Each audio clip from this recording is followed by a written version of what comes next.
नमस्कार, आप देख रहे हैं लाइव टीवी इंडिया और मैं आपके साथ जुनैद अंसारी और बातचीत करेंगे। देश में जो है वो एक अलग माहौल चल रहा है और ये जो खबर आ रही है उत्तराखंड की है। उत्तराखंड के उत्तरकाशी से जो खबर आ रही है, आपको बता दें कि कुछ दिनों से जो एक बड़ा माहौल वहाँ पे बताया जा रहा है कि लव जिहाद के बाद जो है अब लैंड जिहाद की बात चल रही है कि वहाँ पे लव जिहाद भी हो रहा है और लैंड जिहाद भी हो रहा है। तो कुछ जो हिंदू संगठन है वो सब पर जो है अल्टीमेट यानी चस्पा कर दिया है कि 15 जून तक का कह दिया है कि अब खाली कर दें मुस्लिम जो है वहाँ पे दुकान, वहाँ पे घर।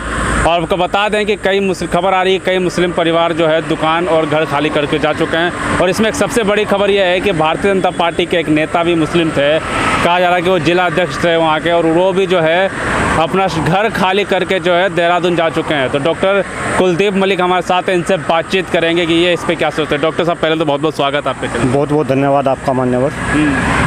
बहुत अब कुछ ज़्यादा ही नहीं हो रहा, मुस्लिम जो लव जिहाद और लैंड जिहाद करना शुरू कर चुके हैं। देखिए श्रीमान जी, इस देश का सबसे बड़ा दुर्भाग्य है। और मैं तो अभी सोच रहा, जैसे ही आप जो है अपने दर्शकों को ये बात बता रहे थे कि उत्तराखंड में क्या चल रहा, भाई इस देश में हिंदू मुस्लिम कितनी बड़ी समस्या है। ये देश के 142 करोड़ जो लोग हैं इनके सोचने का विषय है। लेकिन मैं तो आपके चैनल के माध्यम से लोगों को ये बताना चाह रहा कि हिंदू मुस्लिम करके देश के राजनेता कहीं ना कहीं अपनी राजनीतिक रोटियां सेक रहे। और ये ऐसा नहीं कि ये ऐसा अभी हो रहा, अगर हम आज़ादी से पहले की भी बात करें तो वहाँ भी कहीं ना कहीं हिंदू मुस्लिम करा गया। इस देश के दो टुकड़े करे गए, हिंदुस्तान और पाकिस्तान बना।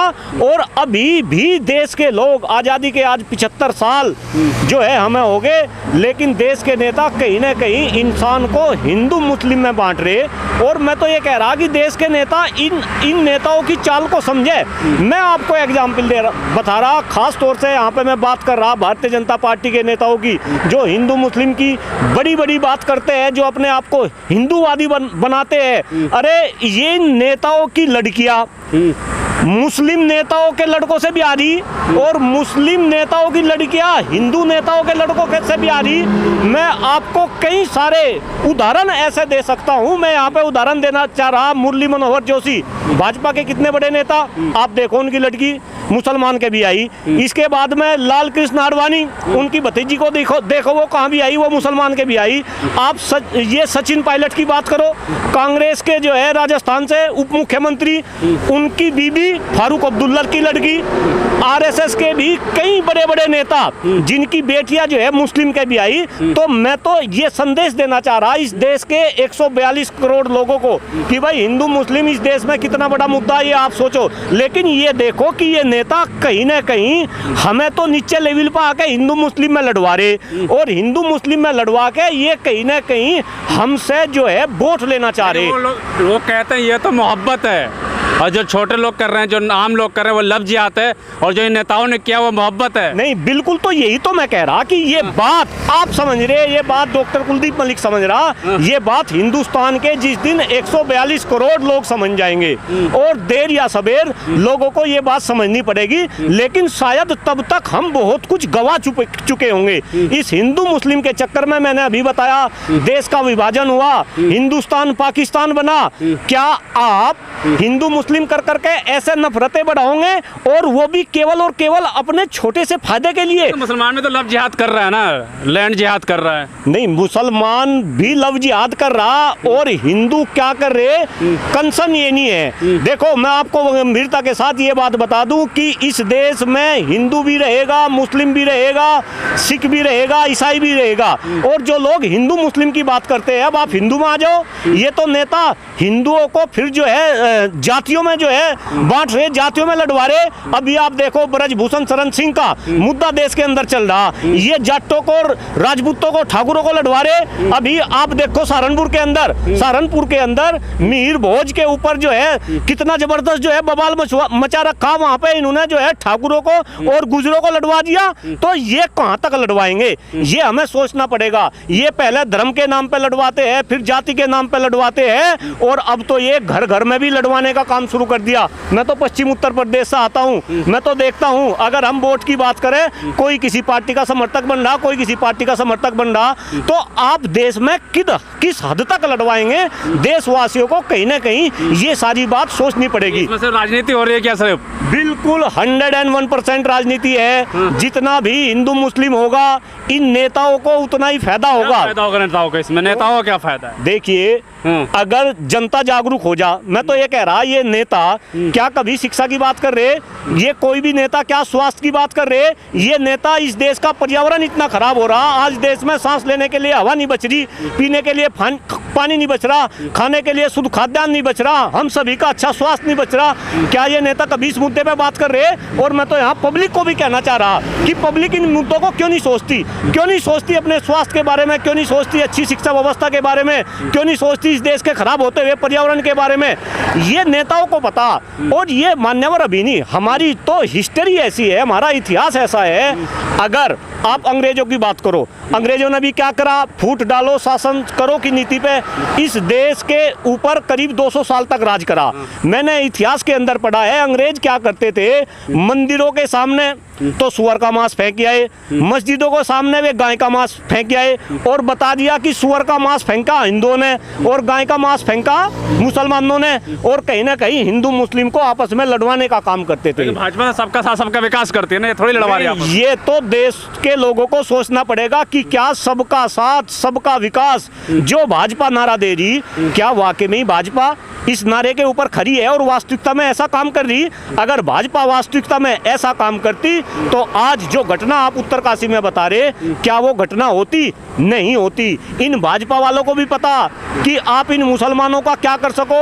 अरे मैं तो कह रहा कि हमें ये भी सोचना पड़ेगा कि पिछले 9 साल से देश में भारतीय जनता पार्टी की सरकार है, और हिंदूवादी सरकार भारतीय जनता पार्टी की सरकार को बताते हैं हिंदुओं के लिए इस सरकार ने क्या किया। और आप छोड़ दो हिंदू मुस्लिम को, मैं तो कह रहा इस देश की जनसंख्या इतनी बढ़ रही, 142 करोड़, चाइना को पछाड़ के हम नंबर 1 हो गए। भारतीय जनता पार्टी वाले लोग ये कहते थे कि सरकार बनते ही सार सबसे पहला जनसंख्या नियंत्रण कानून बनाएंगे। क्या इस देश में जनसंख्या नियंत्रण कानून बना? नहीं बना। क्या इस देश में जनसंख्या नियंत्रण कानून बनेगा? नहीं बनेगा। और अगर बनेगा तो कब बनेगा? ये भी बात हिंदुओं को भी सोचनी पड़ेगी, मुस्लिम को भी सोचनी पड़ेगी, सिख को भी सोचनी पड़ेगी, ईसाई को भी सोचनी पड़ेगी। मैं तो आपसे ही पूछना चाह रहा, इस देश में जब खाने के लिए शुद्ध खाद्यान्न नहीं मिला, अरे मैं बड़ा आश्चर्यचकित हो जाता हूँ जब देश की संसद के सबसे बड़ा मुद्दा है लैंड जिहाद, मुसलमानों को खाली करा दिया गया और जय श्री राम नारे लगा के पुलिस के सामने है उनकी दुकानें फाड़ी गई, दरवाजे तोड़े गए। नहीं तो जिहाद खत्म किया जा रहा है। नहीं तो ये सही हो रहा क्या? जहाँ मुस्लिम बहुल्य क्षेत्र होगा वहाँ मुसलमान ऐसा करेंगे वे हिंदू को निकाल लेंगे, जहाँ हिंदू बहुल्य क्षेत्र होगा वहाँ हिंदू ऐसा करेंगे वे मुसलमानों की निकाल लेंगे। तो ये देश ऐसे चल जाएगा क्या? मैं तो आपसे ही पूछ रहा, आप भी एक युवा पत्रकार है, आप देश के विषय में जो है चिंतन करते हैं, क्या ऐसा संभव है कि ऐसे ये देश को चला पाएंगे? ये ऐसे देश को नहीं चला पाएंगे। नफरत बढ़ाने से बढ़ेगी, नफरत कम करने से जो है नफरत कम होगी। आप देश में नफरत को कम करो, भाईचारे को बढ़ाओ और इतिहास को देखो। मैं तो मुगलों की भी बात कर रहा, अब चल रहा एक उधर महाराष्ट्र में जो है औरंगजेब को उठा के लिया है। अरे भाई जब जब इस देश में चुनाव होंगे तब तब इस देश में हिंदू मुस्लिम की बात होगी। देश की राजनीति में असली मुद्दों की कोई बात नहीं करता। मैं कह रहा आज गरीब का बच्चा आज पढ़ नहीं सकता। एजुकेशन व्यवस्था इतनी खराब हो चुकी, एजुकेशन व्यवस्था 90% एजुकेशन व्यवस्था ये सारे की सारे प्राइवेट हाथ में चली गई। बड़े बड़े लाला का इस पे कब्जा होगा। न्यू एजुकेशन पॉलिसी की बात कर रहे हैं, न्यू एजुकेशन पॉलिसी के ये भारतीय जनता पार्टी वाले बहुत फायदे गिनवा रहे थे। अब देखो कि उसके कितने गंभीर परिणाम इस देश को जो है झेलने पड़ेंगे। अगर एक आम साधारण इंसान है उसका बच्चा पढ़ नहीं पाएगा आने वाले टाइम में। जी तो क्या लग रहा है चुनाव में कुछ काम नहीं किया गया भारतीय जनता पार्टी 9 साल में, जो इस मुद्दे को चुनाव में भुनाएंगे? लास्ट में क्या कहेंगे? क्यों आपको क्या लगे? भारतीय जनता पार्टी ने तो जिन मुद्दों के आधार पर चुनाव लड़ा था, मैं 2009 की बात करूं, उसके बाद फिर अगर मैं आप लोग आरोप रहता ना कि कुछ काम नहीं किया, हिंदू मुस्लिम पे चुनाव जीत जाएंगे। आपको एक एक मुद्दा गिनवा रहा। इन्होंने कहा था कि 100 दिन में हम भ्रष्टाचार खत्म कर देंगे, इन्होंने कहा था। हो गया भ्रष्टाचार खत्म। इन्होंने कहा 100 दिन में काला धन वापस आ गया, नोटबंदी करके आया नहीं आ गया काला धन है, क्या काला धन वापस आया ये तो आपको पता और पूरी जनता को पता। इन्होंने कहा था कि बेरोजगारी इस देश से जो है खत्म हो जाएगी, 2 करोड़ रोजगार हम प्रतिवर्ष देंगे।